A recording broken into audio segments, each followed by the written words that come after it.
obali mora, tamo gdje talasi brišu tragove stopala, upoznali su se Ana iz Srbije i on, Emir iz Turske. Jedno letovanje, jedan pogled, jedan osmeh koji je trajao duže nego što je trebalo. Ana je tog leta došla da zaboravi, a Emir je tog leta došao da pronađe. Nisu znali da će pronaći jednu drugu. Šetnje uz more pretvorile su se u sate razgovora. Razgovoruju u tišini koja je bila glasnija od svih reči. On je učio srpske reči, a ona je krišom učila turski. Nije mu rekla. Htela je da ga jednog dana iznenadi. Kada ju je zaprosio na istom onom mestu gde su se prvi put poljubili, rekla je da, bez razmišljanja. Ljubav je bila jača od razdaljine, od kulture, od svega. Venčanje je bilo u Istanbulu. Veliko, glamurozno, prelepo, puno porodice. Ali tog jutra, dok je u beloj haljini stajala iza zatvorenih vrata, čula je jedan glas. To je bila Emirova majka. Nije znala da Ana razume svaku reč. Ona nikada neće biti jedna od nas. Došla je iz druge zemlje, druge krvi. Vidjet ćete, odvešće ga od porodice.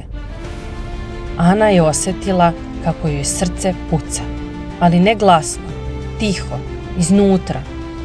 Mogla je da izađe, mogla je da kaže da je sve razumela, mogla je da napravi scenu, ali nije. U tom trenutku shvatila je nešto mnogo teže. Emir nikada nije znao šta njegova majka zaista misli. I tu počinje drama, jer ljubav između dvoje ljudi je jednostavna, ali ljubav između porodica njihovih izgleda da nije. Tokom ceremonije, dok su svi gledali mladu koja blista, niko nije znao da ona u sebi vodi najtežu borbu.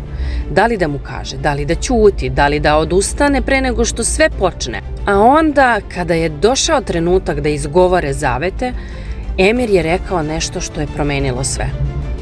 Ako ikada budem morao da biram između sveta i nje, biraću nju.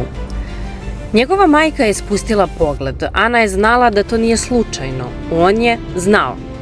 Te noći priznala mu je da razume turski. Tišina koja je usledila bila je teža od svih reči koje je tog jutra čuo. Ali umjesto svađe, Emir je uradio nešto neočekivano.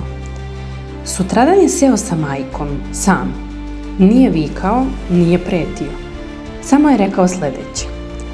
Ako ne možete da volite nju, nećete moći ni mene. Dani su bili hladni, pogledi teški, ali Ana nije otišla, nije se povukla. Nije dokazivala ništa, samo je volela.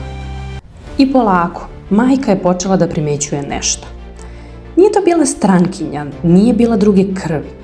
Bila je žena koja je volela njenog sina iskreno. Prvi put ju je prišla i rekla na srpskom. Dobrodošla kćeri. Ana je zaplakala. Jer ponekad najveća drama nije u vikanju, već u tišini koju preživimo. A more, ono isto more gde su se upoznali, sada briše tragove sumnje. Ljubav je pobedila, ali ne zato što je bila laka, nego zato što su odlučili da je brane. Zapratite naš kanal za još ovako lepih priča i pišite nam u komentaru šta vi mislite o ovoj našoj priči. Vidimo se uskoro!